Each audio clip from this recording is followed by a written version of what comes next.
ओम क्लीम कृष्णाय नमः। नमस्कार दोस्तों, आपके अपने चैनल प्योरिटी ऑफ लाइफ में मैं नीलम शुक्ला आपका बहुत बहुत स्वागत करती हूँ। दोस्तों, कल की कथा सुनने के लिए आप सभी का दिल से बहुत बहुत आभार। और पद्म पुराण के आज के अध्याय में आप सुनेंगे यदु वंश के अंतर्गत क्रोष्टु आदि के वंश का वर्णन तथा भगवान श्री कृष्ण के अवतार का वर्णन।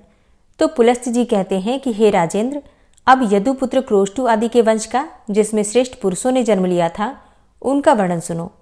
क्रोष्टु के ही कुल में वृषणी वंशावतंस भगवान श्री कृष्ण का अवतार हुआ है। क्रोष्टु के पुत्र महामना जिनीवान हुए और उनके पुत्र का नाम स्वाति था। स्वाति से कुशंकु का जन्म हुआ और कुशंकु से चित्ररथ उत्पन्न हुए, जो शशबिंदु नाम से विख्यात चक्रवर्ती राजा हुए। शशबिंदु के 10,000 पुत्र हुए। वे बुद्धिमान, सुंदर और प्रचुर वैभवशाली और तेजस्वी भी थे। अब उन 10,000 पुत्रों में भी 100 पुत्र प्रधान थे। उन 100 पुत्रों में भी जिनके नाम के साथ पृथु शब्द जुड़ा हुआ था, वे महान बलवान थे और उनके पूरे नाम इस प्रकार हैं: पृथुश्रवा, पृथुयशा, पृथुतेज, पृथुद्भव, पृथुकीर्ति और पृथुमति। पुराणों के ज्ञाता पुरुष उन सब में पृथुशर्वा को श्रेष्ठ बतलाते हैं। पृथुश्रवा से उशना नामक पुत्र हुआ, जो शत्रुओं को संताप देने वाला था। उशना का पुत्र शिनेयु हुआ, जो सज्जनों में भी श्रेष्ठ था। शिनेयु का पुत्र रुक्मकवच हुआ, जो कि अपने शत्रुओं का विनाश करने वाला था। राजा रुक्मकवच ने एक बार अश्वमेघ यज्ञ का आयोजन किया और उसमें दक्षिणा के रूप में यह सारी पृथ्वी ब्राह्मणों को ही दे दी। उसके रुक्मेशु, पृथ्रुकम, ज्यामग, परिग और हरि, ये 5 पुत्र उत्पन्न हुए, जो महान बलवान और पराक्रमी थे। उनमें से परिग और हरि को उनके पिता ने विदेह देश के राज्य पर स्थापित किया। उनमें से रुक्मेशु राजा हुआ और पृथुरुकम उसके अधीन होकर रहने लगा। उन दोनों ने मिलकर अपने भाई ज्यामग को घर से निकाल दिया। ज्यामग रिच्छवान पर्वत पर जाकर जंगली फलमूलों से जीवन निर्वाह करते हुए वहां रहने लगा। ज्यामग की स्त्री शैव्या बड़ी सती साध्वी स्त्री थी। उससे विदर्भ नामक पुत्र हुआ और विदर्भ से 3 पुत्र हुए: क्रथ, कैशिक और लोमपाद। राजकुमार क्रथ और कैशिक बड़े विद्वान थे तथा लोमपाद परम धर्मात्मा थे। तत्पश्चात राजा विदर्भ ने भी और अनेकों पुत्र उत्पन्न किए, जो युद्ध कर्म में कुशल तथा शूरवीर थे। लोमपाद का पुत्र बभ्रू और बभ्रू का पुत्र हेति हुआ। कैशिक के चिदी नामक पुत्र हुआ, जिससे कि चेद्य राजाओं की उत्पत्ति बतलाई जाती है। विदर्भ का जो क्रथ नामक पुत्र था, उससे कुंती का जन्म हुआ। कुंती से धृष्ट और धृष्ट से पृष्ठ की उत्पत्ति हुई। पृष्ठ प्रतापी राजा था। उसके पुत्र का नाम निर्वृत्ति था। वह परम धर्मात्मा और शत्रुवीरों का नाशक था। निर्वृत्ति के दारशाह नामक पुत्र हुआ, जिसका दूसरा नाम विदुरथ था। दारशाह का पुत्र भीम और भीम का जीमुत हुआ। जीमुत के पुत्र का नाम था विकल और विकल से भीमरथ नामक पुत्र की उत्पत्ति हुई। भीमरथ का पुत्र नवरथ और नवरथ का पुत्र दृढ़रथ और दृढ़रथ का पुत्र हुआ शकुनी। शकुनी से करम्ब और करम्ब से देवरात का जन्म हुआ। देवरात के पुत्र महायशस्वी राजा देवछत्र हुए। देवछत्र का पुत्र देवकुमार के समान अत्यंत तेजस्वी हुआ। उसका नाम मधु था। मधु से कुरुवंश का जन्म हुआ। कुरुवंश के पुत्र का नाम पुरुष था। वह पुरुषों में श्रेष्ठ हुआ। उससे विदर्भ कुमारी भद्रवती के गर्भ से जंतु का जन्म हुआ। जंतु का दूसरा नाम पुरुद्वसु था। जंतु की पत्नी का नाम वेत्रकी था। उसके गर्भ से सत्वगुण संपन्न सात्वत की उत्पत्ति हुई, जो सात्वत वंश की कीर्ति का विस्तार करने वाले थे। सत्वगुण संपन्न सात्वत से उनकी पत्नी कौशल्या ने भजिन, भजमान, दिव्य तथा देवावृत, अंधक, महाभोज और वृष्णि, इन नामों के पुत्रों को उत्पन्न किया, जिनसे 4 वंश का विस्तार हुआ। उनका वर्णन सुनो। भजमान की पत्नी संजय कुमारी श्रीजयी के गर्भ से भाज नामक पुत्र की उत्पत्ति हुई। भाज से भाजकों का जन्म हुआ। भाज की 2 स्त्रियां थीं। उन दोनों ने बहुत से पुत्र उत्पन्न किए। उनके नाम हैं विनय, करुण और वृष्णि। इनमें वृष्णि शत्रु के नगरों पर विजय पाने वाले थे। भाज और उनके पुत्र सभी भाजक नाम से ही प्रसिद्ध हुए, क्योंकि भजमान से इनकी उत्पत्ति हुई थी।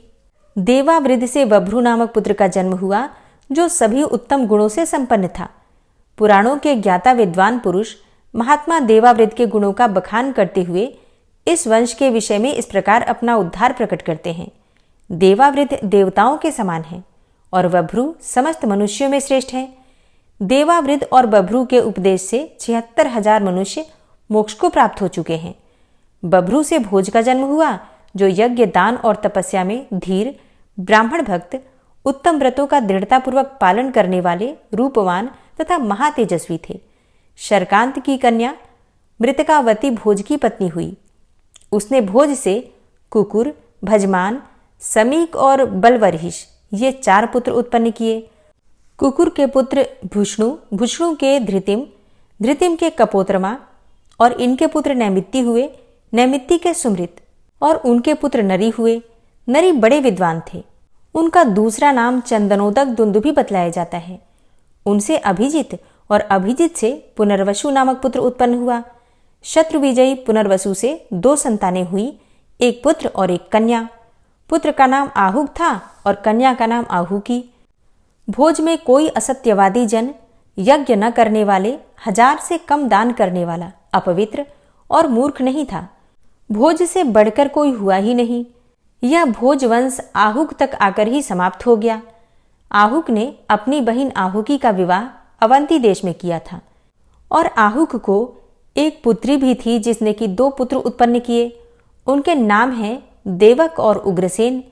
वे दोनों देव कुमारों के समान तेजस्वी हैं। देवक के 4 पुत्र हुए, जो देवताओं के समान सुंदर और वीर हैं। उनके नाम हैं देववान, उपदेव, सुदेव और देवरक्षक। उनके 7 बहिनें थीं, जिनका ब्याह देवक ने वसुदेव जी के साथ कर दिया। उन 7 के नाम इस प्रकार हैं: देवकी, तदेवा, यशोदा, श्रुतिश्रव, श्रीदेवा, उपदेवा और सुरूपा। उग्रसेन के 9 पुत्र हुए। उनमें कंस सबसे बड़ा था और शेष के नाम इस प्रकार हैं: न्यग्रोध, सुनामा, कंक, शंकु, सुभु, राष्ट्रपाल, बद्धमुष्टि और सुमुष्टिक। उनके 5 बहिनें थीं: कंसा, कंसवती, सुरभि, राष्ट्रपाली और कंका। ये सब की सब बड़ी सुंदरी थी। इस प्रकार संतान सहित उग्रसेन तक कुकुर वंश का वर्णन किया गया। अब भोज के दूसरे पुत्र थे भजमान, और भजमान के विदुरथ हुआ। वह रथियों में प्रधान था। उसके 2 पुत्र हुए, राजाधिदेव और शूर। राजाधिमान के भी 2 पुत्र हुए, श्रोणश्व और श्वेतवाहन। वे दोनों वीर पुरुषों के सम्माननीय और क्षत्रिय धर्म का पालन करने वाले थे। श्रोणाश्व के 5 पुत्र हुए। वे सभी शूरवीर और बुद्ध कर्म में कुशल थे। उनके नाम इस प्रकार हैं: शमी, गदवर्मा, निर्मूर्त, चक्रजित और शुचि। शमी के पुत्र प्रतिछत्र और प्रतिछत्र के भोज हुए और भोज के हृदिक हुए। हृदिक के 10 पुत्र हुए, जो भयानक पराक्रम दिखाने वाले थे। उनमें कृतवर्मा सबसे बड़ा था। उससे छोटों के नाम शतधन्वा, देवाई, शुभानु, भीषण, महाबल, अजात, विजात, कारक और करम्भक। देवारह का पुत्र कंबल बरहिस हुआ। वह विद्वान पुरुष था। उसके 2 पुत्र हुए, समौजा और असमौजा। अजात के पुत्र से भी समौजा नाम के 2 पुत्र उत्पन्न हुए। समौजा के 3 पुत्र हुए, जो परम धार्मिक और पराक्रमी थे। उनके नाम हैं सुदृश, शुरांश और कृष्ण। सात्वत के कनिष्ठ पुत्र वृष्णि के वंश में अनमित्र नाम के प्रसिद्ध राजा हो गए हैं। वे अपने पिता के कनिष्ठ पुत्र थे। उनसे शिनी नामक पुत्र उत्पन्न हुआ। अनमित्र से वृष्णिवीर युधाजित का भी जन्म हुआ और उनके सिवा 2 वीर पुत्र और हुए, जो ऋषभ और छत्र के नाम से विख्यात हुए। उनमें से ऋषभ ने कशिराज की पुत्री को पत्नी के रूप में ग्रहण किया। उससे जयंत की उत्पत्ति हुई। जयंत ने जयंती नाम की सुंदरी भार्या के साथ विवाह किया। उसके गर्भ से एक सुंदर पुत्र उत्पन्न हुआ, जो सदा यज्ञ करने वाला, अत्यंत धैर्यवान, शास्त्रज्ञ और अतिथियों का प्रेमी था। उसका नाम अक्रूर था। अक्रूर यज्ञ की दीक्षा ग्रहण करने वाले और बहुत सी दक्षिणा देने वाले थे।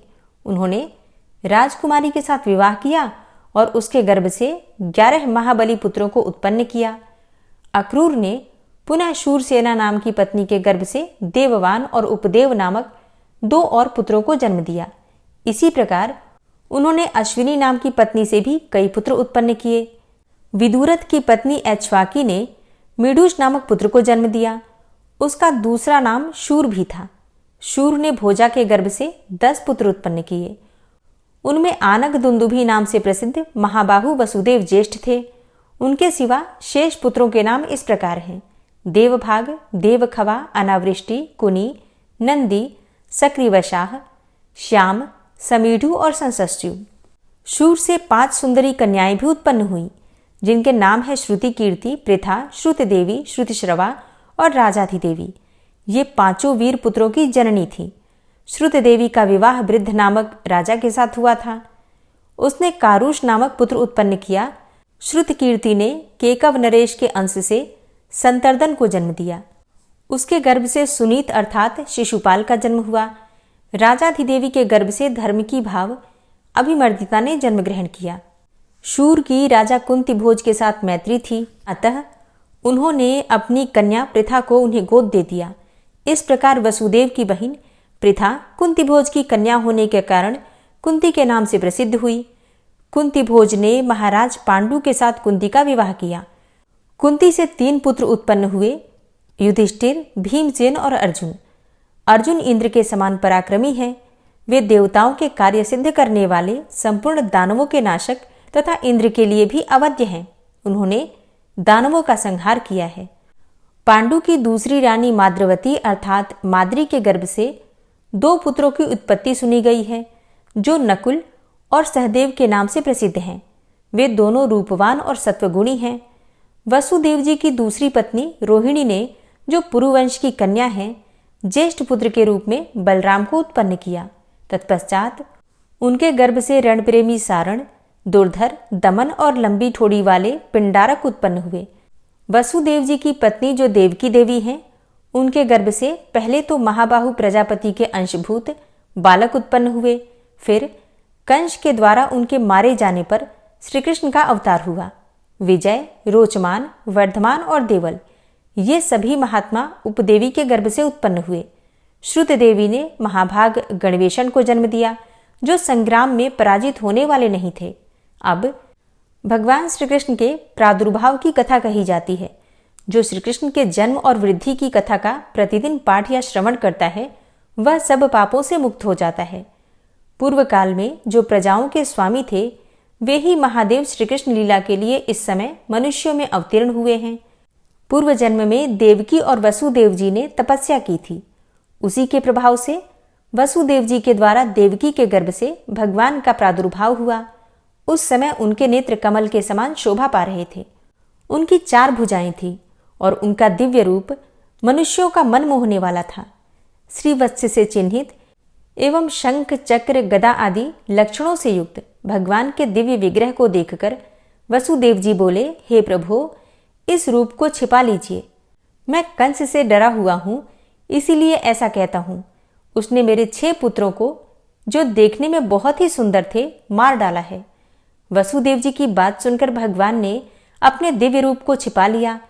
फिर भगवान की आज्ञा लेकर वसुदेव जी उन्हें नंद के घर ले गए और नंदगोप को देकर बोले, आप इस बालक की रक्षा करें, क्योंकि इससे संपूर्ण यादवों का कल्याण होगा। देवकी का यह बालक जब तक कंस का वध नहीं करेगा, तब तक इस पृथ्वी पर भार बढ़ाने वाले अमंगलमय उपद्रव होते ही रहेंगे। भूतल पर जितने भी दुष्ट राजा हैं, उन सब का यह संहार करेगा। यह बालक साक्षात भगवान है। वे भगवान कौरव पांडव के युद्ध में संपूर्ण क्षत्रियों के एकत्रित होने पर अर्जुन के सारथी का काम करेंगे और पृथ्वी को क्षत्रियहीन करके उसका उपभोग एवं पालन करेंगे और अंत में समस्त यदुवंश को देवलोक में पहुंचाएंगे। इतना सुनने के बाद भीष्म जी ने पुलस्त्य जी से पूछा कि हे ब्राह्मण, ये वसुदेव कौन थे? यशस्विनी देवकी देवी कौन थी? तथा ये नंद गोप और उनकी पत्नी महाव्रता यशोदा कौन थी, जिसने बाल रूप में भगवान को जन्म दिया और जिसने उनका पालन पोषण किया? उन दोनों स्त्रियों का भी परिचय दीजिए। पुलस्त्य जी बोले कि हे राजन, पुरुष वसुदेव जी कश्यप थे और उनकी प्रिया देवकी अदिति कही जाती हैं। कश्यप ब्रह्मा जी के अंश हैं और अदिति पृथ्वी का। इसी प्रकार द्रोण नामक वसु ही नंदगोप के नाम से विख्यात हुए हैं तथा उनकी पत्नी धरा यशोदा हैं। देवी देवकी ने पूर्व जन्म में अजन्मा परमेश्वर से जो कामना की थी, उसकी वह कामना महाबाहु श्री कृष्ण ने पूर्ण कर दी। यज्ञ अनुष्ठान बंद हो गया था, धर्म का उच्छेद हो रहा था। ऐसी अवस्था में धर्म की स्थापना और पापी असुरों का संहार करने के लिए भगवान श्री विष्णु वृष्णिकुल में प्रकट हुए हैं। रुक्मिणी, सत्यभामा, नग्नजित की पुत्री सत्या, सुमित्रा, सेव्या, गांधार राजकुमारी लक्ष्मणा, सुभीमा, भद्रराज कुमारी कौसल्या और विरजा आदि 16,000 देवियां श्री कृष्ण की पत्नियां हैं। रुक्मिणी ने 10 पुत्र उत्पन्न किए। वे सभी युद्ध कर्म में कुशल हैं। उनके नाम इस प्रकार हैं: महाबली प्रद्युम्न, रणशूर, चारुदेष्ण, सुचारु, चारुभद्र, सदस्व, हरीश्व, चारुगुप्त, चारुभद्र, चारुक और चारुहास। इनमें प्रद्युम्न सबसे बड़े और चारुहास सबसे छोटे हैं। रुक्मिणी ने एक कन्या को भी जन्म दिया जिसका नाम चारुमती है। सत्यभामा से भानु, भीमरथ, क्षण, रोहित, दीप्तिमान, ताम्रबंध और जलंधम ये 7 पुत्र उत्पन्न हुए। इन 7 के एक छोटी बहन भी है। जाम्बवंती के पुत्र सांब हुए जो बड़े ही सुंदर हैं।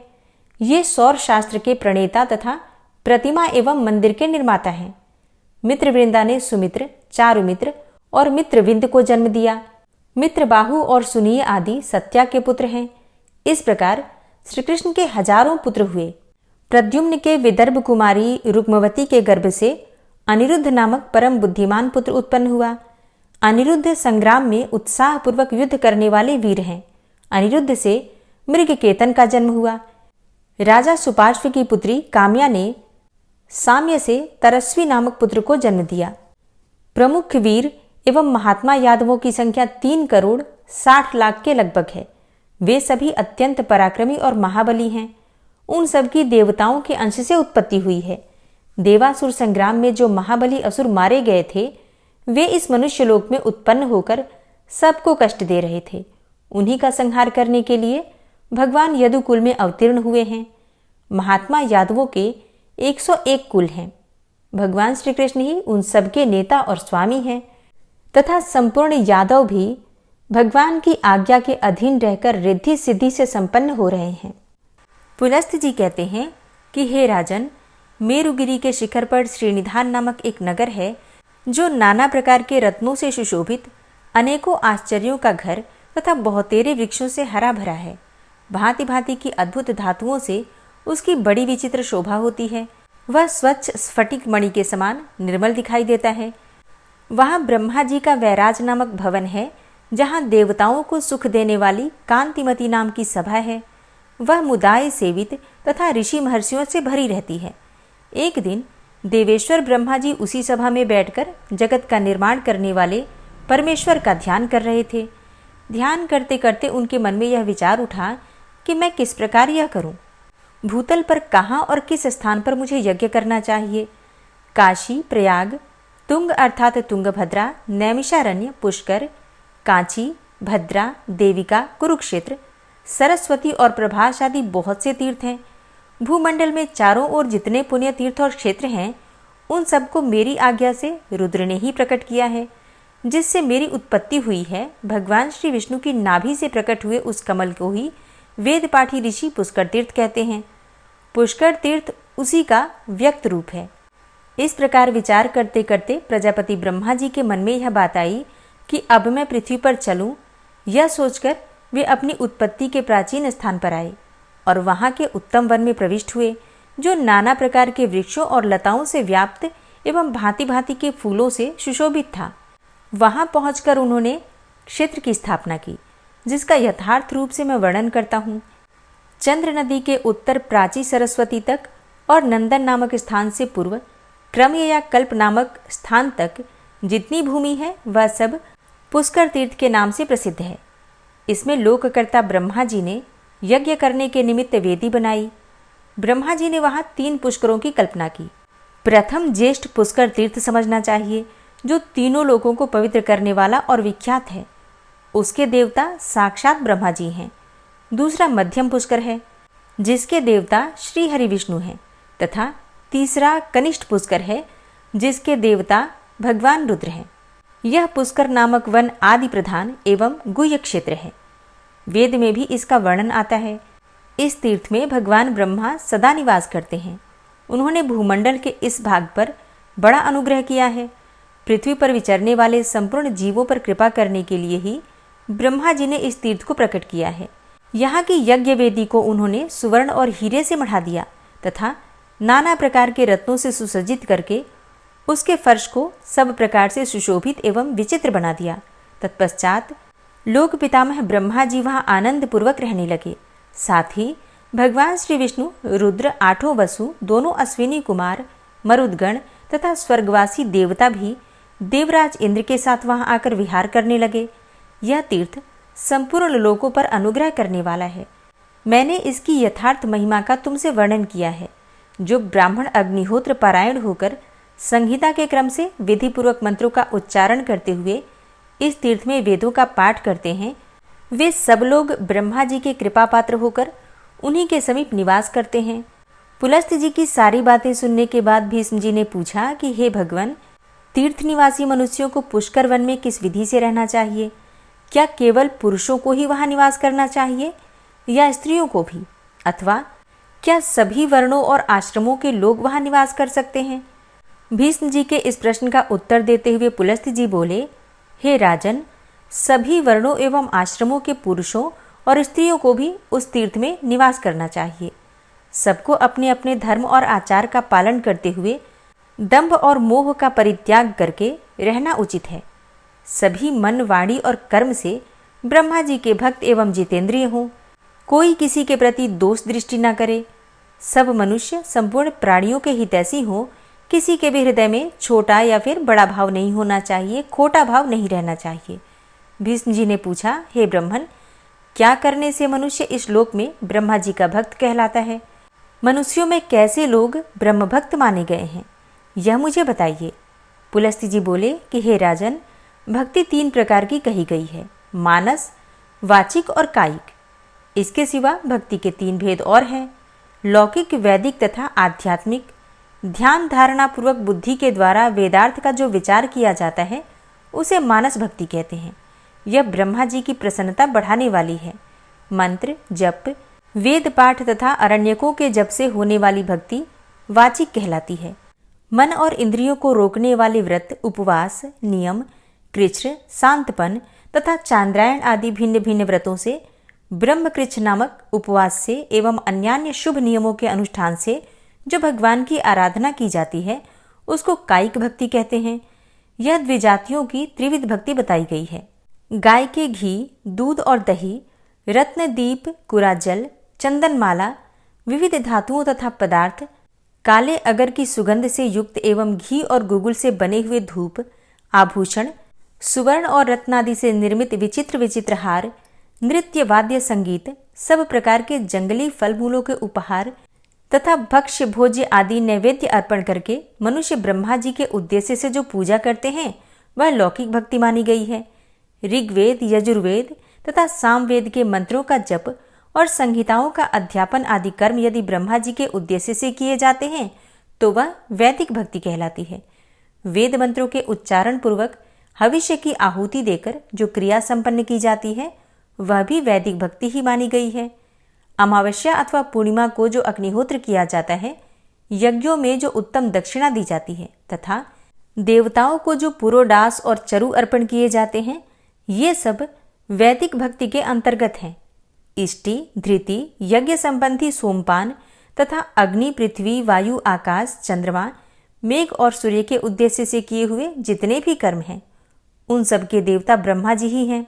हे राजन, ब्रह्मा जी की आध्यात्मिक भक्ति 2 प्रकार की मानी गई है, एक सांख्यज और दूसरी योगज। इन दोनों का भेद सुनो। प्रधान अर्थात मूल प्रकृति आदि प्राकृत तत्व संख्या में 24 हैं। वे सबके सब जड़ एवं भोग्य हैं। उनका भोक्ता पुरुष 25वां तत्व है, वह चेतन है। इस प्रकार संख्या पूर्वक प्रकृति और पुरुष के तत्व को ठीक ठीक जानना सांख्यज भक्ति है। इसे सत्पुरुषों ने सांख्य शास्त्र के अनुसार आध्यात्मिक भक्ति माना है। अब ब्रह्मा जी की योगज भक्ति का वर्णन सुनो। प्रतिदिन प्राणायाम पूर्वक ध्यान लगाएं, इंद्रियों का संयम करें और समस्त इंद्रियों को विषयों की ओर से खींचकर हृदय में धारण करके प्रजानाथ ब्रह्मा जी का इस प्रकार ध्यान करें। जैसे कि हृदय के भीतर कमल है, उसकी कर्णिका पर ब्रह्मा जी विराजमान हैं। वे रक्त वस्त्र धारण किए हुए हैं, उनके नेत्र सुंदर हैं, सब ओर उनके मुख प्रकाशित हो रहे हैं। ब्रह्मसूत्र अर्थात यज्ञोपवीत कमर के ऊपर तक लटका हुआ है। उनके शरीर का वर्ण लाल है, चारों भुजाएं शोभा पा रही हैं और हाथों में वरद और अभय की मुद्राएं हैं। इस प्रकार के ध्यान की स्थिरता योगजन्य मानस सिद्धि है। यही ब्रह्मा जी के प्रति होने वाली पराभक्ति मानी गई है।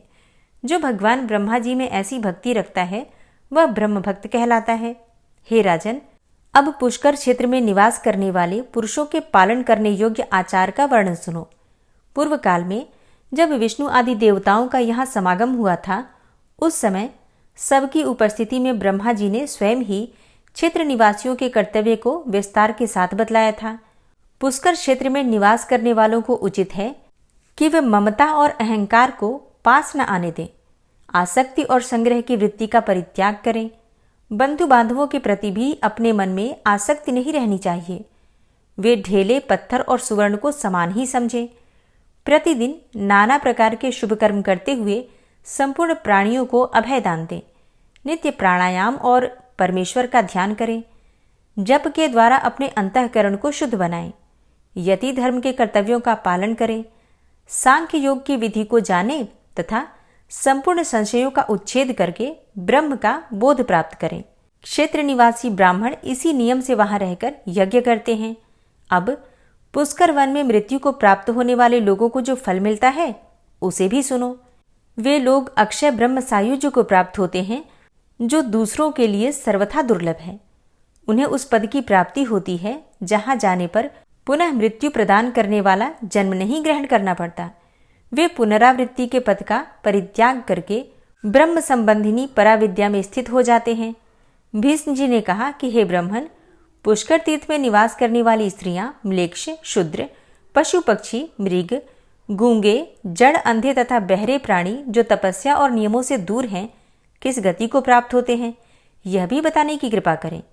पुलस्त्य जी बोले, हे भीष्म, पुष्कर क्षेत्र में मरने वाले म्लेच्छ, शूद्र, स्त्री, पशु, पक्षी और मृग आदि सभी प्राणी ब्रह्मलोक को ही प्राप्त होते हैं। वे दिव्य शरीर धारण करके सूर्य के समान तेजस्वी विमानों पर बैठकर ब्रह्मलोक की यात्रा करते हैं। तिर्यक योनि में पड़े हुए पशु पक्षी, कीड़े मकोड़े, चींटियां, थलचर, जलचर, स्वदेज, अंडज, उद्भिज और जरायुज आदि प्राणी यदि पुष्कर वन में प्राण त्याग करते हैं तो सूर्य के समान कांतिमान विमानों पर बैठकर ब्रह्मलोक में जाते हैं। जैसे समुद्र के समान दूसरा कोई जलाशय नहीं है, वैसे ही पुष्कर के समान दूसरा कोई तीर्थ नहीं है। अब मैं तुम्हें अन्य देवताओं का परिचय देता हूँ जो इस पुष्कर क्षेत्र में सदा विद्यमान रहते हैं। भगवान श्री विष्णु के साथ इंद्र आदि संपूर्ण देवता, गणेश, कार्तिकेय, चंद्रमा, सूर्य और देवी, ये सब संपूर्ण जगत का हित करने के लिए ब्रह्मा जी के निवास स्थान पुष्कर क्षेत्र में सदा विद्यमान रहते हैं।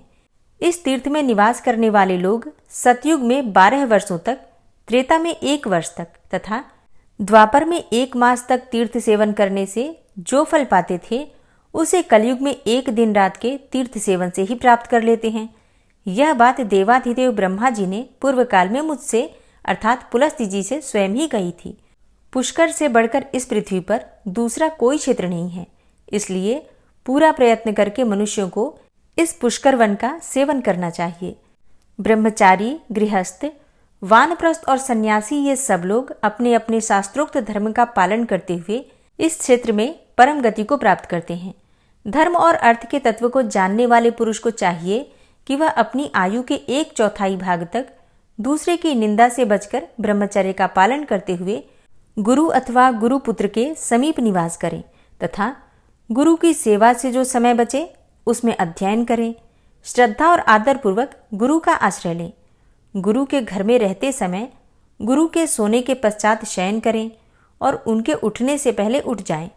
शिष्य के करने योग्य जो कुछ सेवा आदि कार्य हो वह सब पूरा करके ही शिष्य को गुरु के पास खड़ा होना चाहिए। यह सदा गुरु का किंकर होकर सब प्रकार की सेवाएं करे, सब कार्यों में कुशल हो, पवित्र, कार्यदक्ष और गुणवान बने, गुरु को प्रिय लगने वाला उत्तर दें, इंद्रियों को जीत कर शांत भाव से गुरु की ओर देखें और गुरु के भोजन करने से पहले भोजन और जलपान करने से पहले जलपान न करें। गुरु खड़े हों तो स्वयं भी बैठे नहीं, उनके सोए बिना शयन भी ना करें। उत्तान हाथों के द्वारा गुरु के चरणों का स्पर्श करें। गुरु के दाहिने पैर को अपने दाहिने हाथ से और बाएं पैर को बाएं हाथ से धीरे धीरे दबाएं और इस प्रकार प्रणाम करके गुरु से कहें कि हे भगवान, मुझे पढ़ाइए। हे प्रभु, यह कार्य मैंने पूरा कर लिया है और इस कार्य को मैं अभी करूंगा।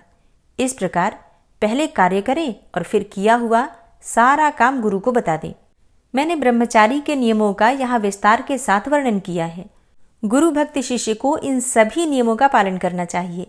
इस प्रकार अपनी शक्ति के अनुसार गुरु की प्रसन्नता का संपादन करते हुए शिष्य को कर्तव्य कर्म में लगे रहना उचित है। वह 1, 2, 3 या फिर चारों वेदों को अर्थ सहित गुरुमुख से अध्ययन करें, भिक्षा के अन्न से जीविका चलाएं और धरती पर शयन करें। वेदोक्त व्रत का पालन करता रहे और गुरु दक्षिणा देकर विधि पूर्वक अपना समावर्तन संस्कार करे।